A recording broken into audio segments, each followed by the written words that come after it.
Admiral Kisvel floated in his command chamber, watching the gentle stars through the massive viewing window. His people, the Zephyrians, were beings of pure energy who had long ago learned to take physical form when needed.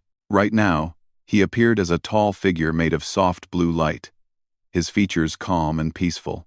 The Galactic Confederation had not seen war for 300 years, 3 centuries of perfect peace across 1,000 worlds. Admiral Kisvel often reminded himself of this fact when he felt restless during the long, quiet days. "Admiral," came a melodic voice from behind him. Dr. Theln Warwick approached, her crystalline body chiming softly with each step. As a Vorth, she was made of living crystal that grew and shifted based on her thoughts and emotions. Right now, her form showed the deep purple of curiosity mixed with the golden sparkles of excitement. "What brings you to the command center, Doctor?" Kisvel asked, turning his glowing form toward her. "I wanted to discuss my latest research on extreme life forms," she said. "I have been studying the algae from the Theta Centauri system. They can survive in water that is almost 20 degrees above what we consider normal temperature." Kisvel nodded politely. Dr. Warwick was the Confederation's leading expert on dangerous life forms. Of course, what counted as dangerous in their galaxy would have seemed laughable to other universes. The most hostile creature they knew about was a small flying insect that could deliver a sting roughly equal to a human mosquito bite. The galaxy was safe. All the worlds where intelligent life had evolved were garden planets. Places with mild weather, plenty of water, soft breezes, and gentle seasons. The harshest winter anywhere in Confederation space might see temperatures drop to what humans would consider a cool spring day. The most dangerous predator was roughly equivalent to a butterfly. "That is fascinating work," Kisvel said. "Have you considered how this research might help us improve our agricultural systems?" Before Dr. Warwick could answer, a new voice joined them. Splash of stars rippled into the chamber, her aquatic form moving through the water-filled mobility suit that let her travel outside her home environment. The Delphians were perhaps the most peaceful species in the galaxy, having evolved in warm, shallow seas, with abundant food and no natural enemies. "Greetings, Admiral, Doctor," she said, her voice musical through the translation device. "I wanted to report that trade between the inner systems has increased by 12% this quarter. The new art exchange program between the Zephyrian colonies and the Crystal Gardens of Vorth Prime has been very successful. This was what passed for important news in the Galactic Confederation. Art exchanges, temperature variations in algae, trade increases that meant some worlds would have slightly prettier decorations in their already perfect cities. The Confederation's military existed, but mainly for show.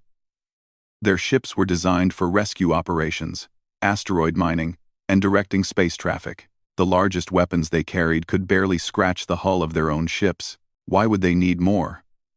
There was nothing to fight. The Harmony Accords, signed 3 centuries ago, had made war impossible. All disputes were settled through careful negotiation, economic adjustment, and artistic expression. The most serious conflict in recent memory had been the Great Disagreement of 2387, when 2 worlds had different opinions about the proper way to cultivate decorative flowers. It had taken 6 months of careful diplomacy to resolve. "Admiral," came another voice. Communications Officer Zenth Klei shimmered into existence beside them. "We are receiving something unusual from the deep space monitoring stations." Kisvel turned, interested despite himself. "Unusual how?" "Radio signals from an unexplored system. The patterns suggest intelligence, but the content is." Zenth Klei paused, his form flickering with confusion. "Strange." "How strange?" Dr. Warwick asked, her crystal form shifting to bright yellow with curiosity. "The signals contain mathematical sequences that clearly indicate intelligent thought. But they also contain concepts that our translation systems are having trouble with. Words like war and weapons and survival that do not translate properly into any of our languages." Splash of stars made a sound like flowing water that indicated confusion. "War? What could that mean? Perhaps an old word for disagreement?" Kisvel suggested. "And weapons might refer to tools for shaping their environment." Zenth Klei's form continued to flicker. Perhaps, Admiral. But there are other words. Predator. Pain. Death from violence. Our systems suggest these refer to some kind of extreme competition between life forms. But that seems impossible. Dr. Warwick's crystal body had turned deep blue with scientific fascination. Extreme competition? You mean like plants competing for sunlight? Much more extreme than that, Zenthklai said. The signals suggest that life forms on this world actively harm each other. On purpose. Some kind of biological interaction where one organism damages another organism for resources. The three senior officers looked at each other in confusion. Such a thing was literally beyond their understanding. In their galaxy, evolution had proceeded down peaceful paths. Competition existed, but it was gentle, like flowers growing toward light, or fish swimming toward food. The idea that one creature might hurt another creature was as foreign to them as breathing underwater would be to humans. Are you certain the translation systems are working correctly? Kisvel asked. I have run full diagnostics 3 times, Zenthklai replied. The signals definitely describe some form of biological conflict between intelligent beings. They also mention something called natural disasters. Events where their world itself apparently tries to harm the life forms living on it. Impossible, Splash of Stars said firmly. Worlds nurture life. That is how planets work. The signals also indicate that these beings have developed what they call medicine, apparently a technology for repairing damage to their bodies. Why would any species need to repair body damage? Kisvel felt the first stirring of genuine curiosity he had experienced in decades. Perhaps we should investigate this ourselves. Send the gentle current to make first contact. Is that wise? Dr. Warwick asked. If these beings live in some kind of hostile environment, they might be dangerous. Kisvel's form brightened with amusement. Dangerous to whom? Our ships are equipped with the finest diplomatic facilities in the galaxy. Our medical technology can heal any injury in minutes. Our defensive systems can protect us from any conceivable threat. What could possibly go wrong? As he gave the order to dispatch the exploration vessel, Admiral Kisvel felt pleased with himself. First contact with a new species would be an interesting break from the peaceful routine. Perhaps these strange beings could contribute something unique to the Confederation's arts and culture. He had no way of knowing that his comfortable galaxy was about to meet its first Deathworlders. Captain Fel Warren guided the gentle current through the empty space toward the mysterious signal source.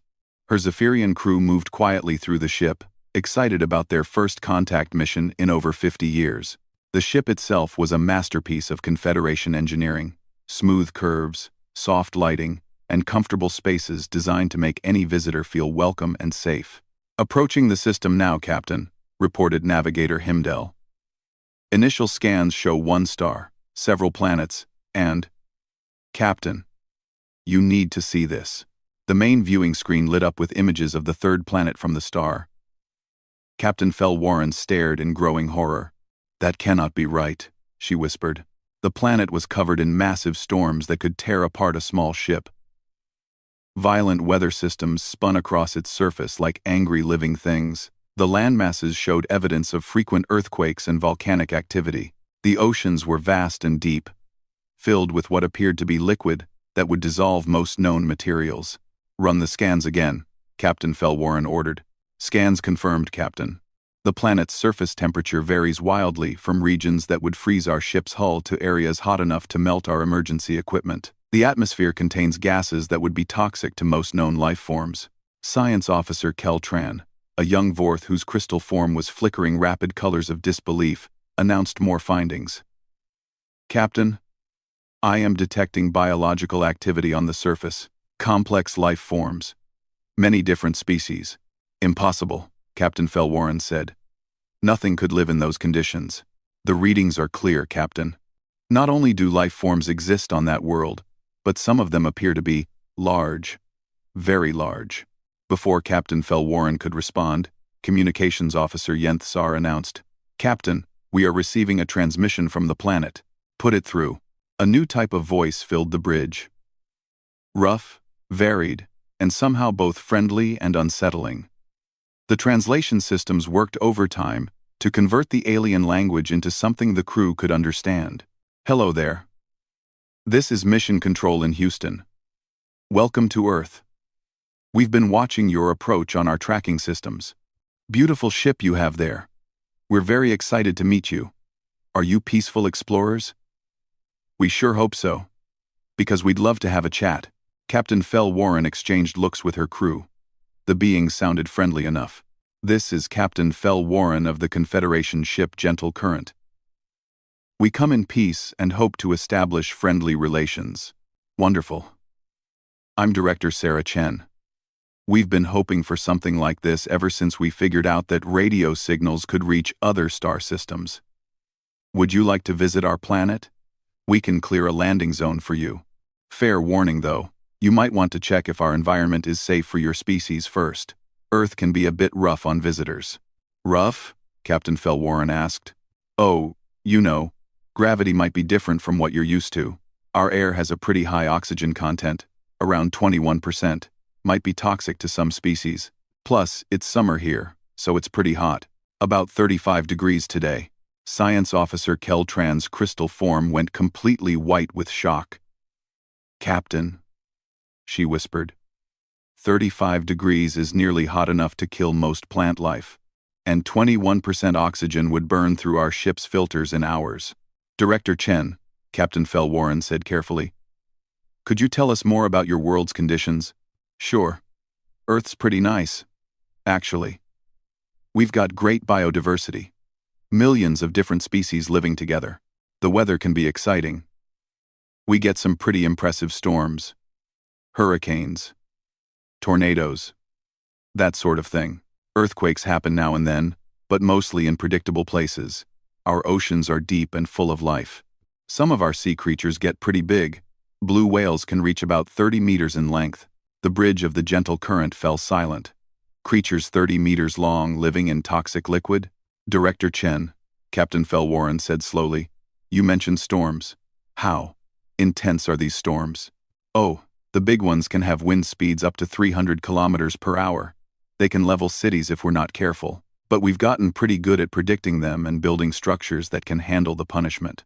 Hurricane Andrew back in '92 taught us a lot about stormproofing our buildings. Science Officer Keltran made a sound like breaking crystal. Captain, she whispered. 300 kilometers per hour would tear apart our ship's outer hull. And you said your world has creatures? Captain Fel Warren asked. Oh sure, all kinds.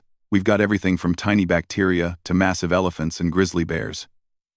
Pretty much every environment on Earth has something living in it. Even our most extreme places, like the deep ocean trenches or active volcanoes, have life forms that have adapted to thrive there. Volcanoes? Captain Fel Warren asked weakly.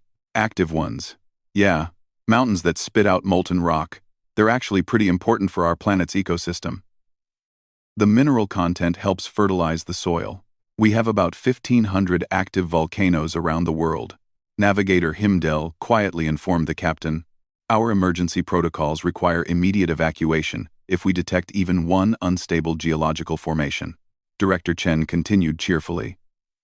The really amazing thing is how life on Earth has adapted to all these challenges. Take humans. That's what we are. We've learned to live just about everywhere. Deserts, frozen tundra, high mountains, you name it. We're pretty good at adapting to hostile conditions. Hostile conditions? Captain Fel Warren repeated. Well, you know, places where the environment tries to kill you. Extreme temperatures, predators, natural disasters, diseases, that sort of thing. But that's what makes life interesting. Right? The challenge of survival. 1. The word survival hit the Confederation crew like a physical blow. In their language, it was an ancient term from pre-civilized times, referring to the primitive need to continue existing when existence was uncertain. Director Chen, Captain Fel Warren said very carefully, when you say tries to kill you, what exactly do you mean? Oh, the usual stuff. Heat stroke, hypothermia, starvation, dehydration, getting eaten by predators, diseases, accidents, natural disasters. Before we developed medicine and technology, most humans didn't live very long. Even now, we have to be pretty careful. Science Officer Keltran's crystal form was now cycling through colors rapidly. Captain, she is describing deliberate biological harm. She is saying that life forms on their world damage each other for resources. Director Chen, Captain Felwarren asked, "Did you say getting eaten?" "Sure. Lots of animals on Earth are carnivores. They eat other animals to survive. Bears, sharks, lions, wolves. It's all part of the natural food chain. Even humans were predators for most of our evolution. Though, we're omnivores now." The bridge crew stared at each other in growing horror. We should probably continue this conversation from a safe distance," Captain Felwarren said. "No problem. We understand if you want to be cautious. Earth can seem pretty intense to species that evolved on gentler worlds. Hey, quick question though. What are your worlds like? Are they pretty peaceful?" As Captain Felwarren began to describe the gentle garden worlds of the Confederation, she noticed something troubling in Director Chen's questions.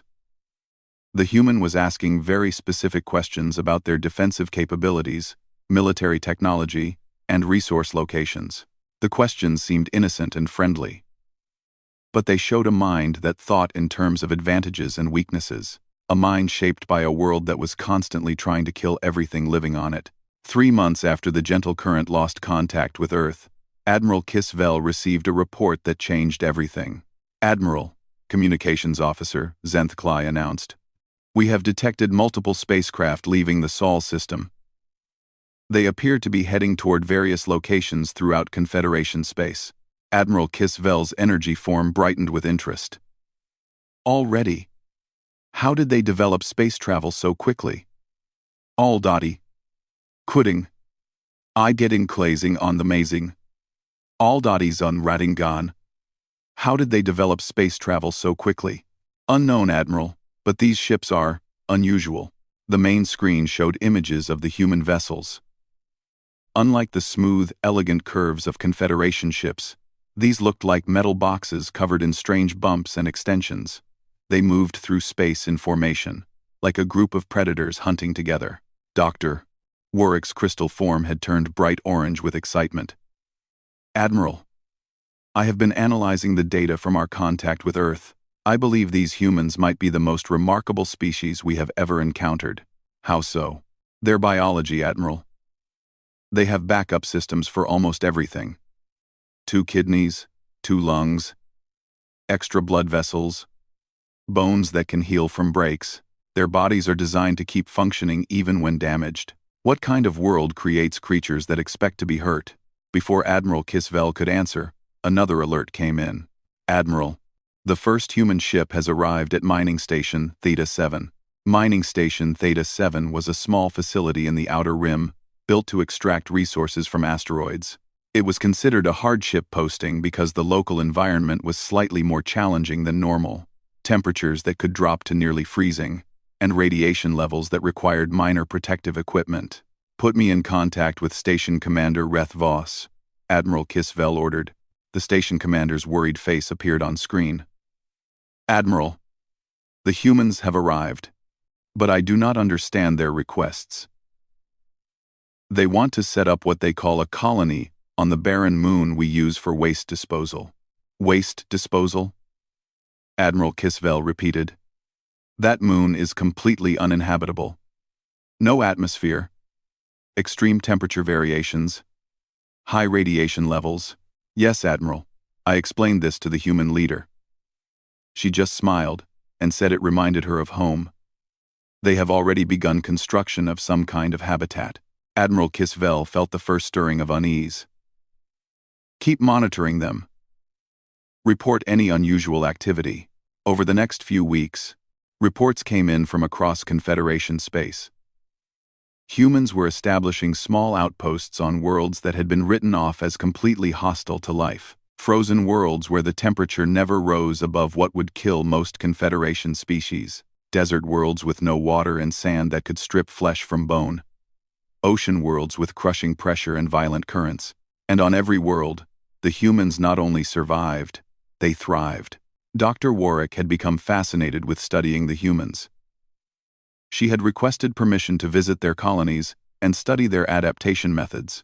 What she found defied everything the Confederation knew about biology. "Admiral," she reported after visiting the waste disposal moon, "they have turned a dead rock into a productive facility.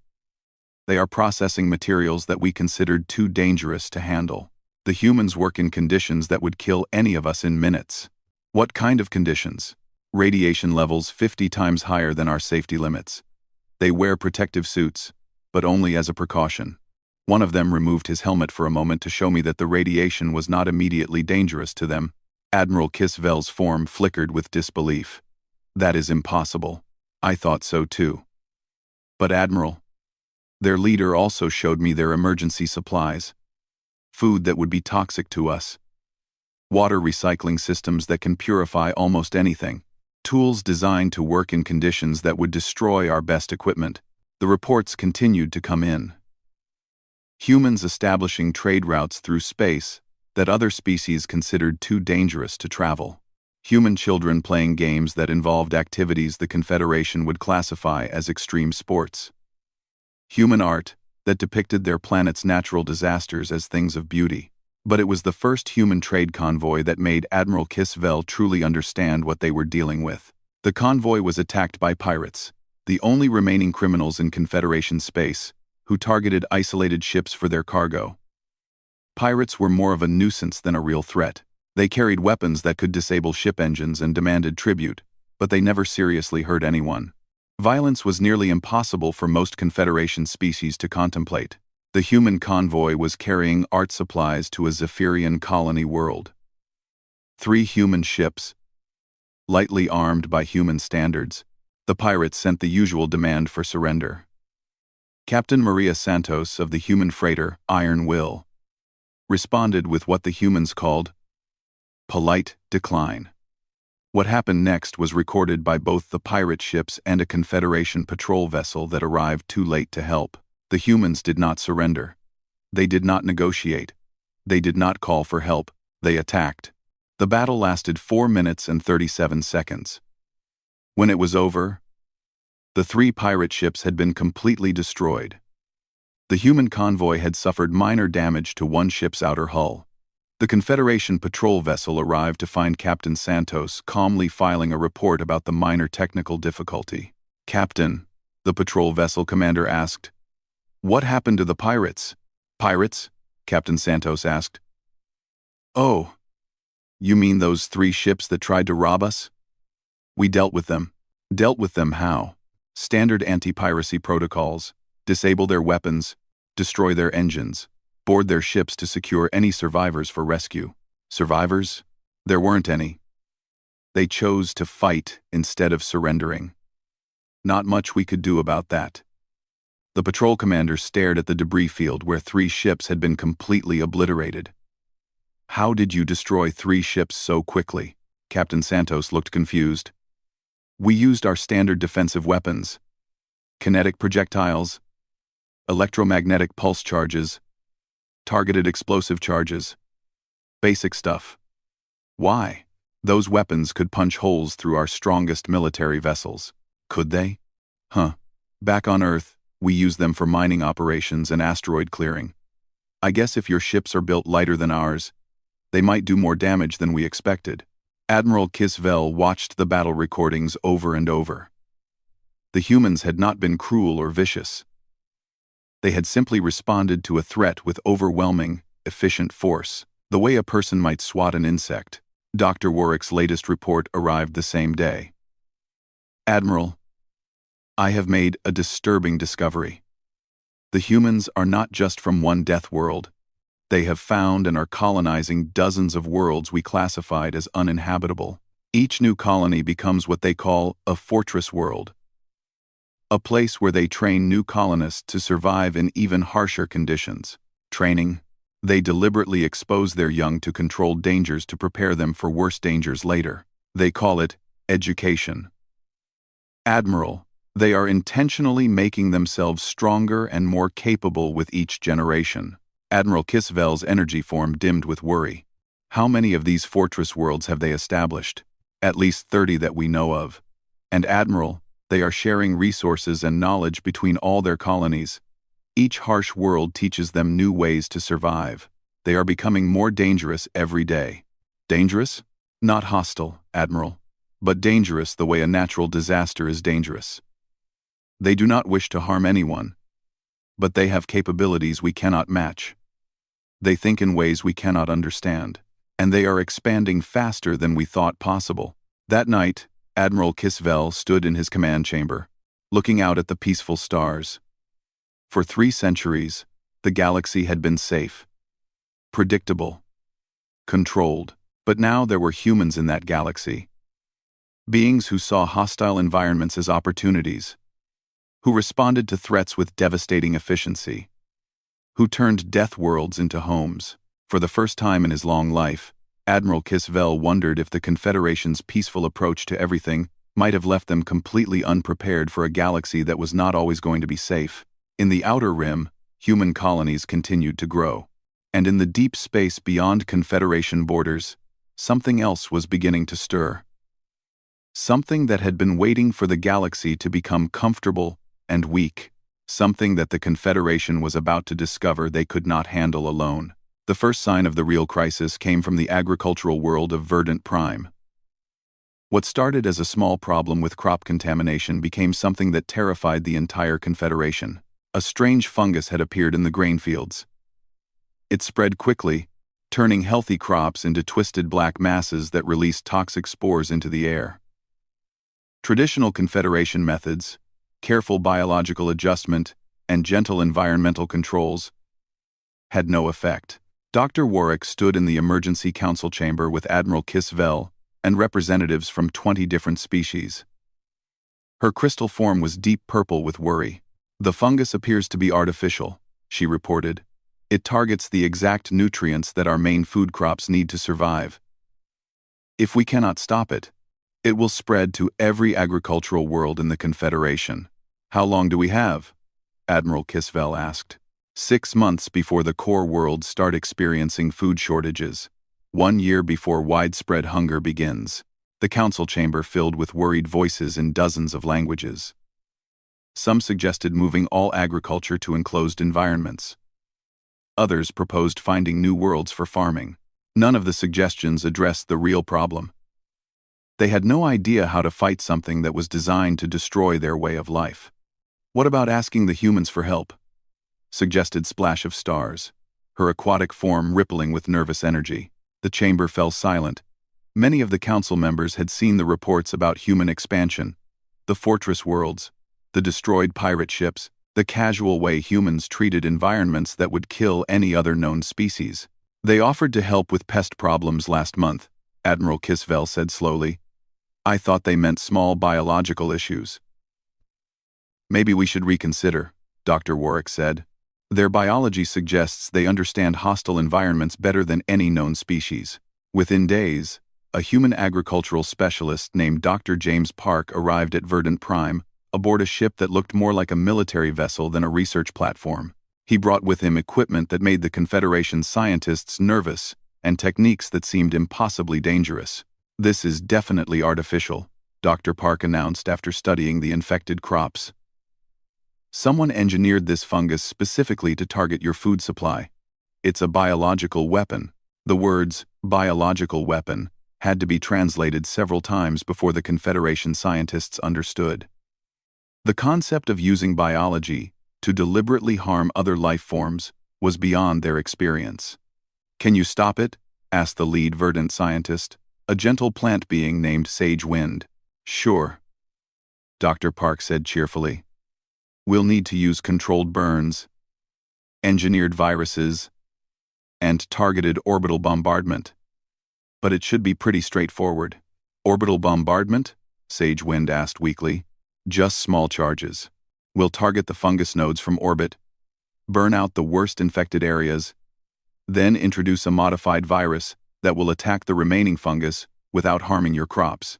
Standard agricultural pest control." Dr. Warwick watched in amazement and horror as the humans implemented their solution. They burned vast sections of the planet's surface, launched precise strikes from space, and released engineered organisms that spread across the world in a matter of days. It worked perfectly. The fungus was completely eliminated in 2 weeks. But what terrified the Confederation was how easily the humans had done it. They had casually used techniques that could have destroyed entire ecosystems. Their agricultural specialist carried enough destructive power to level cities, and they treated it all as routine maintenance. Dr. Park, Dr. Warwick asked after the crisis was resolved, "How did you learn to fight biological weapons?" "Earth has lots of hostile organisms," he replied. "Bacteria, viruses, fungi, invasive species. We've been dealing with biological threats for thousands of years. This was actually pretty mild compared to some of the stuff we handle back home." "Mild? Oh yeah. This fungus was designed to spread fast. But it wasn't very resilient. A really dangerous biological weapon would have backup systems, multiple infection vectors, and resistance to standard countermeasures. This one was pretty basic." Dr. Warwick's crystal form went completely white. "Dr. Park, on your world, do biological threats normally have backup systems?" "The nastier ones do. Evolution is pretty ruthless. Anything that wants to survive learns to adapt to whatever you throw at it. That's why we always develop multiple countermeasures and stay one step ahead." As reports of the human agricultural solutions spread through the Confederation, more worlds began requesting human help with problems they had never considered serious before. A mining world had equipment failures that humans fixed with techniques that terrified safety inspectors. A research station had environmental challenges that humans solved by completely redesigning what the Confederation considered basic life support systems. Each human solution was efficient, effective, and absolutely terrifying in its implications. Admiral Kisvel found himself in the unprecedented position of having to choose between maintaining Confederation safety standards and accepting that humans had capabilities his people desperately needed. The choice was made for him when the real threat arrived. Deep space monitoring stations detected them first. Massive objects moving between the stars. Not ships, something else. Something alive. The void swarm emerged from dark space like a nightmare-given form. Creatures the size of battleships, moving in perfect coordination, consuming everything in their path. They devoured asteroids, space stations, and entire moons, growing larger and more numerous with each meal. The first world they attacked was Beta Centauri 3, a peaceful Zephyrian colony with 2 million inhabitants. The Confederation Defense Fleet responded immediately. 50 ships carrying the most advanced technology in known space, equipped with weapons designed for mining operations and asteroid clearing. The battle lasted 18 minutes. When it was over, 47 Confederation ships were gone. The 3 surviving vessels reported that their weapons had no significant effect on the void swarm creatures. Beta Centauri III was consumed completely. The planet's surface was stripped of all life, leaving behind a dead rock orbiting a lonely star. Admiral Kisvel stared at the battle reports in growing panic. The Confederation's military technology was 3 centuries out of date because they had never needed it to actually fight anything. "Admiral," Dr. Warwick said quietly, "we need to contact the humans. They cannot possibly have weapons powerful enough to fight these creatures." "Admiral." They destroyed 3 pirate ships in 4 minutes with what they called mining equipment. Their agricultural specialist carried enough firepower to level cities and called it routine pest control. They live on a world that constantly tries to kill them and consider it a nice place to raise families. Admiral Kisvel's energy form dimmed. "You think they can help?" "I think they are the only ones who might understand how to fight something like this." The call to Earth was answered by Director Sarah Chen, the same cheerful voice they had first contacted months ago. "Admiral, good to hear from you again. We've been following your expansion into human space with great interest. How can we help?" "Director Chen, we are facing an extinction-level threat. A swarm of hostile organisms is consuming inhabited worlds. Our defensive forces are inadequate." "Hostile organisms? How interesting. Can you send us the tactical data?" Within hours, the humans had analyzed the void swarm attacks and provided their assessment. "Well," Director Chen announced, "the good news is, these things have several obvious weaknesses. The bad news is, you're going to need to completely change how you think about warfare. We do not understand warfare, Admiral Kisvel admitted. We have had peace for 300 years. There was a pause. Then Director Chen spoke again, and her voice carried a new tone, something that reminded Admiral Kisvel of the way humans talked about their natural disasters. Admiral, we're going to help you. But I need you to understand something. Fighting an extinction-level threat requires tactics and weapons that your people have never needed to develop.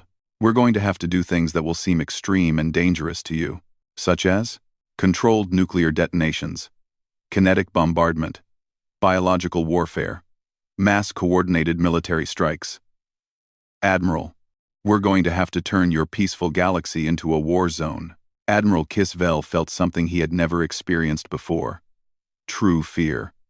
Not just worry about problems, but terror about the future. Director Chen, are you saying the only way to save the galaxy is to destroy the peace we have maintained for 3 centuries? Admiral, I'm saying the only way to save the galaxy is to accept that sometimes peace isn't enough. Sometimes you need people who know how to fight. In the background of the transmission, Admiral Kisvel could hear other human voices discussing deployment strategies, weapon configurations, and tactical priorities. They spoke about warfare, the way his people talked about art projects. The galaxy was about to discover what humans were truly capable of when they stopped being friendly neighbors and started being humanity. The human response to the Void Swarm crisis was unlike anything the Confederation had ever seen. Within 72 hours of the call for help, human ships began arriving from every fortress, world, and colony in their expanding territory. But these were not the exploration vessels or trade ships the Confederation was used to seeing. These were warships. Massive, armored vessels bristling with weapons that made the pirate encounter look like a children's game. Admiral Kisvel met with the human fleet commander at a hastily established joint command center. Fleet Admiral Maria Santos was Captain Santos's older sister, and she carried herself with a calm confidence that somehow made Admiral Kisvel more nervous than aggressive posturing would have. Admiral Santos, Kisvel said, we are grateful for your assistance, but I must ask, how did you build a war fleet so quickly? We have monitored your expansion, and these ships are far beyond what we observed. Admiral Santos smiled, and the expression reminded Kisvel of a predator showing its teeth. Admiral, you've been monitoring our civilian expansion. We don't advertise our military capabilities to neighbors we're still getting to know, but when an extinction threat appears, we bring out the real equipment. Dr. Warwick, who had requested to observe the human military response, asked, how many ships do you have for this operation?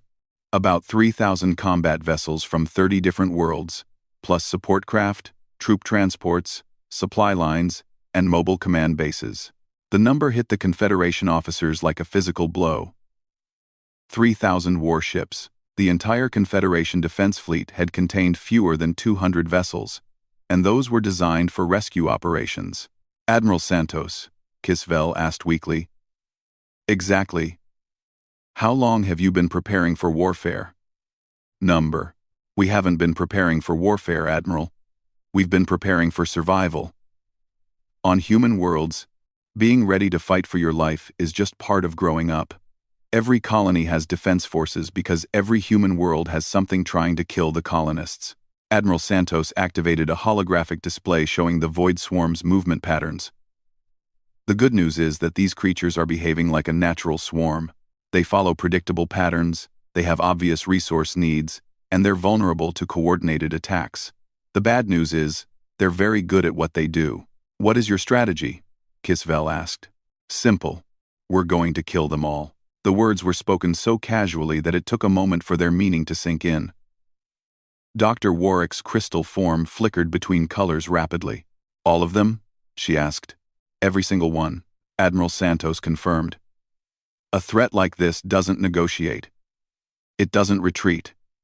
It exists to consume everything in its path. The only solution is complete elimination. How?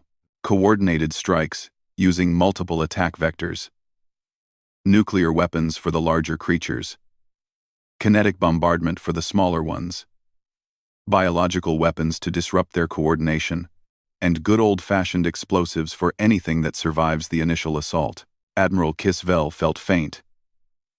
You are planning to use nuclear weapons? About 4,000 of them in the first wave. Don't worry. We've calculated the blast patterns to minimize damage to inhabited worlds. Most of the detonations will be in deep space. 4,000 nuclear weapons? That's just the opening move. If these things are as tough as they look, we'll need to bring in the serious firepower. Dr. Warwick asked the question that was terrifying everyone.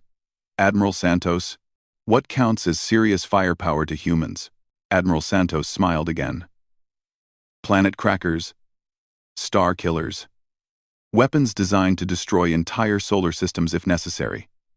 But let's hope it doesn't come to that. The human military operation began 6 hours later, and Admiral Kisvel watched in fascination and horror as he saw what humans called standard military procedure. The first wave consisted of long-range strikes from distances that the Confederation had never imagined possible. Human ships fired weapons that could hit targets in different star systems. The attacks were coordinated across multiple worlds simultaneously, with timing precise to the microsecond. The Void Swarm creatures that had shrugged off Confederation weapons died by the hundreds in the first minutes of the human assault. How are you hitting them so accurately at such distances? Dr. Warwick asked the human tactical coordinator. Mathematical prediction algorithms, combined with real-time quantum tracking systems.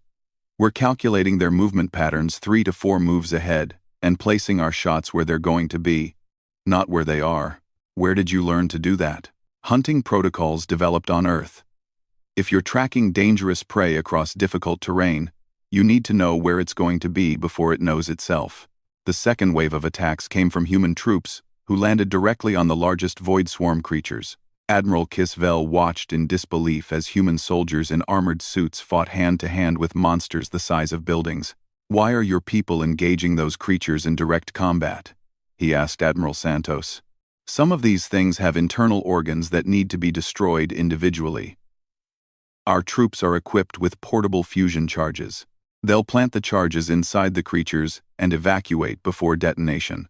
That seems incredibly dangerous. It is.